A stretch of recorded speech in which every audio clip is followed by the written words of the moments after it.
Yes, folks, I welcome all of you once more to my YouTube channel. If you are new here, tap on the subscription button, but don't forget to give this video a like.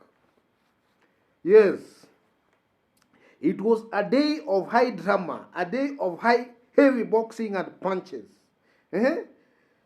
Heavy boxing and punches. There is a sitting member of parliament. When I say sitting, I literally mean is sitting on the floor, who dared to throw a punch on the world boxing heavyweight champion. This man never knew Simba Arati is the current heavyweight boxing champion of the whole world. So he tried to throw a punch, but miraculously, or rather, in the unexpected turn of events, the heavyweight champion threw only one punch, and this member was down, literally a sitting member of parliament. Only one punch, and the cheek was swollen, and he was literally sitting down on the floor. He was sitting down on the floor, ladies and gentlemen. That's exactly what happened yesterday in Kisii County during the burial of Kisii Deputy Governor's father, Joash Mangi. So Simba Arati was given a chance to speak. Simba Arati spoke very well. He spoke very well. But it seems that the truth he was spewing out were injuring some people. Simba Arati he was spewing truth. But this truth he was spewing was injuring somebody. People were being, matumbo ilikuwa inakereketwa, watu wengine matumbo ilikuwa inaribika. So Simba Arati, the brave Simba Arati, Simba mwenyewe, the lion, continued. So this young boy, this one called Osoro, Silvanus Osoro, stood up, and from the videos we saw him, I don't know, consulting what with this Kim Warer guy, these are avocado. They were trying to consult something. Then this young member of parliament, who was literally beaten, hands down, stood up. He stood up, folks. And before he surged to the podium, first he told Simba Arati that I will beat you thoroughly. Simba Arati akamwambia, we wacha bwana. We wacha. Then he surged towards the podium. He surged towards the podium. Simba Arati warned him again, we wacha bwana. He went and grabbed the microphone, but little did he know that he was messing with the wrong guy. He never knew. He never knew he was messing with the wrong guy. Immediately grabbed the microphone, the world heavyweight champion, Simba mwenyewe. Only one punch. Only one punch, and followed by a heavy kick. The man was down on the floor with a swollen cheek, folks. That's what happened yesterday. Then there was also this mama ya matabu kubwa huyu anarandaranda kila mahali. Akajaribu kutena kuzuia the governor mwenyewe Ongwae from continuing the proceedings. Ongwae had invited all leaders from Kisii, so he was introducing everybody, and before even he started introduction, he made it very clear to them that nobody would speak. So when this mama ya mataku kubwa, this shapeless woman here, this one of Nairobi, I don't know, anaitwa siji Manga. When Manga came, Millicent Omanga. So when Omanga came, he didn't want to obey the orders that was given by the governor. He wanted to grab microphone again to speak. And we know that when they speak, it's just insults. So the governor, Honorable James Ongwae told her to go away. She refused. So alikuwa nadhani hapo kuna atiara pabukado atasaidia yeye. Immediately she refused. She was whisked away. Very, very fast out. That one is another technical knockout. So ladies and gentlemen, it was a day of high drama. A day of high drama in Kisii land. So let me say this, folks, ladies and gentlemen. There is a lot of nonsense going on in our country today. We are seeing a stringent of some kind of violence perpetuated by one side of the political divide. It's a well orchestrated string of violence perpetuated by one side of the political divide. A divide that has been campaigning exactly and immediately after the 2017 elections. They have been on the campaign trail. Nobody has ever stopped them. Nobody has ever stoned them. And nobody has ever denied them any entry to anywhere or any part of this country. They were told it's too early for the campaigns, but they continued with their campaigns uninterrupted. As I speak now, it's about 2 years to election. And the other side of the political divide that was very quiet, that was determined to enable the president fulfill on his election promise, has just started a little bit, just greeting the people. And the other side that was campaigning heavily are determined to block this other side from even greeting people.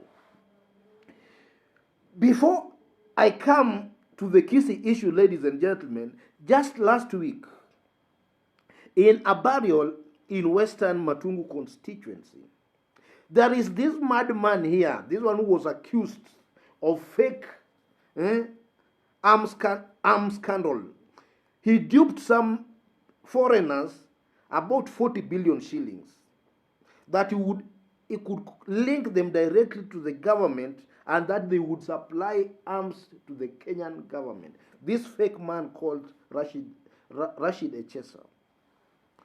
During a burial, I think last week in Matungu, everybody saw this man threatening one Ayub Savula, telling Ayub Savula physically that should he talk bad about William Ruto, he was going to beat him thoroughly. He was going to beat him physically.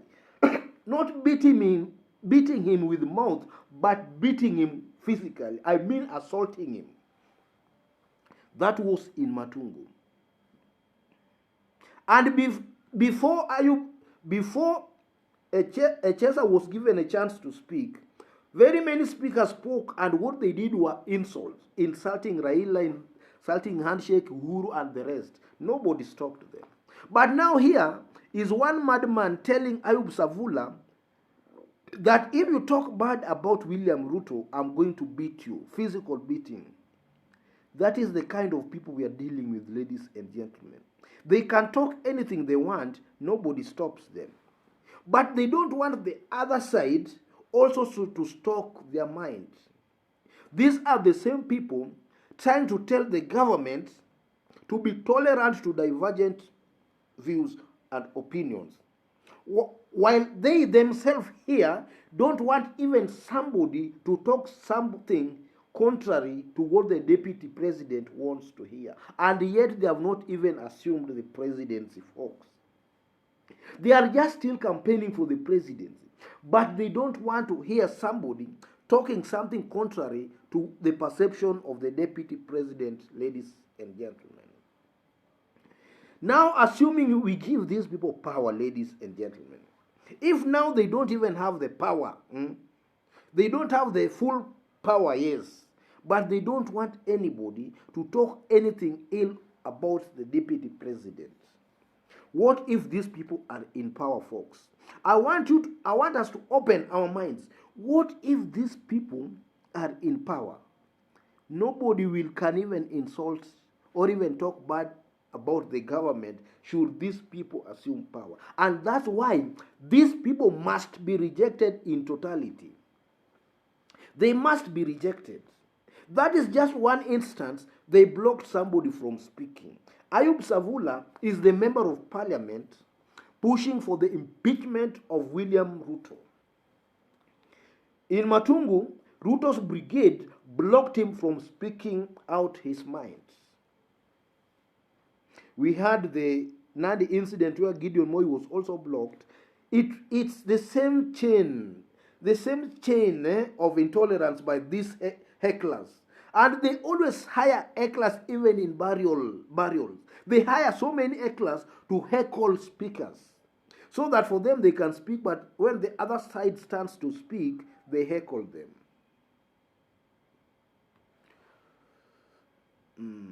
Ladies and gentlemen, that is the kind of intolerance with these people calling themselves hustlers. Now back to Kisii incident, folks. In Kisii, before even the drama, before the heavy boxing, speakers were invited to speak. And ironically, this man who didn't want Simba Arati to speak had been given a chance earlier to speak. He had been given a chance earlier to speak, folks, ladies and gentlemen. When he stood up to speak, what he said, there was nothing tangible this idiot said. This nincompoop, when given a chance to speak, he was just insulting Raila Amolo Odinga and trying to advise Raila Amolo Odinga on what to do politically. A member of parliament, just 3 years in office, advising Raila Amolo Odinga what to do. He went on and abused Raila as much as he could. Nobody stopped him. He went ahead and even rubbished the handshake, telling Raila that he was being used as a tissue paper. As a member of parliament, only 3 years in office, teaching the prime minister on what to do politically. And his words were not kind, they were abusive, very arrogant, very forceful. Nobody stopped him. Then other speakers came, and the likes of this Nyeri member of parliament, Gachagua, also came. As usual, abusive words. Nobody stopped them. Then it was the time for Simba Arati. Simba mwenyewe was given a chance. The man spoke very eloquently, without fear or favor. He made it very clear to William Ruto. He made it very clear. First, he started narrating of how Kalenjins and Kikuyus have dominated the rest of Kenyans. Simba Arati narrated how Kikuyus and Kalenjins have ruled this country for about 60 years. As he was narrating the story, the hecklers that were hired by this Tangatanga group, Tangatanga goons, were heckling him, and one big heckler, Osoro, even stood up to shout that, "I will beat you." Simba Arati akamwambia, "Wacha wewe." So Simba Arati continued amidst the heckling from these goons. He continued without any interruption, folks. He finished that one. He went now back to 2007. He reminded Ruto that in 2007, Kisis were killed in Rift Valley. Kisis were killed in Rift Valley. And he asked Ruto and demanded that Ruto had to apologize. Aombe msamaha. Simba Arati told Ruto to apologize for the Kisis who were killed in Rift Valley in 2007. He told Ruto he must apologize. Today you must apologize for the Kisis who were killed in Rift Valley in 2007. Hapo ndio mambo yakazidi unga. This big goon here, see, Osoro could not swallow that. Osoro, like a charged giraffe or an elephant or an antelope, charged towards the podium, ladies and gentlemen. Osoro charged to the podium at a terrific speed. He was walking very briskly towards the podium. Simba Arati warned him, "Wacha wewe, wacha bwana, wacha." He never listened. He charged and went and grabbed the microphone.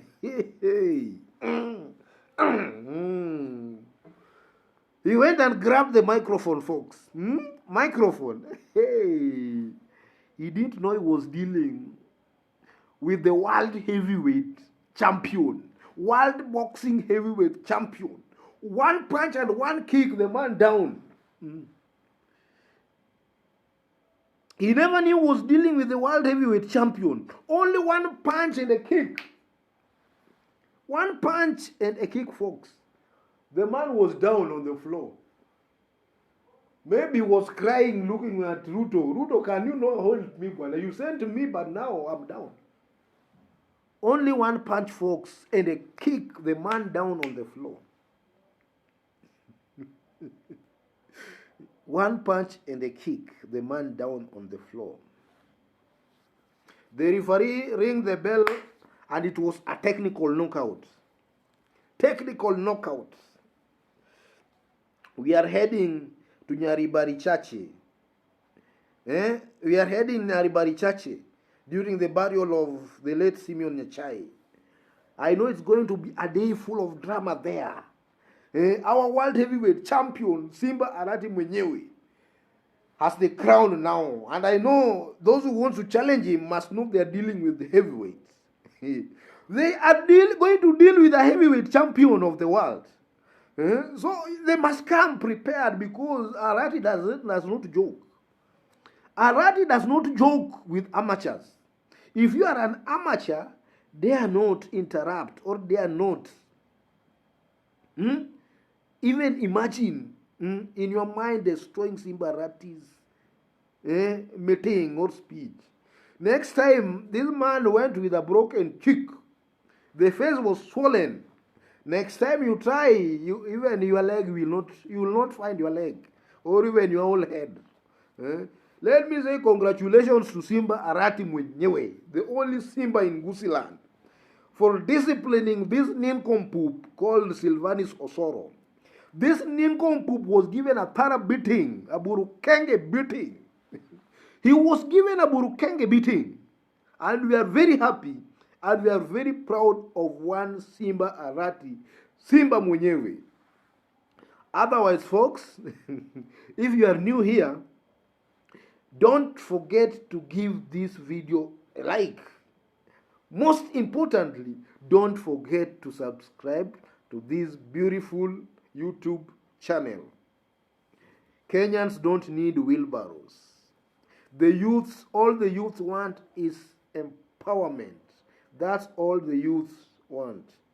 Thanks, ladies and gentlemen. God bless you. God bless Kenya. Thank you.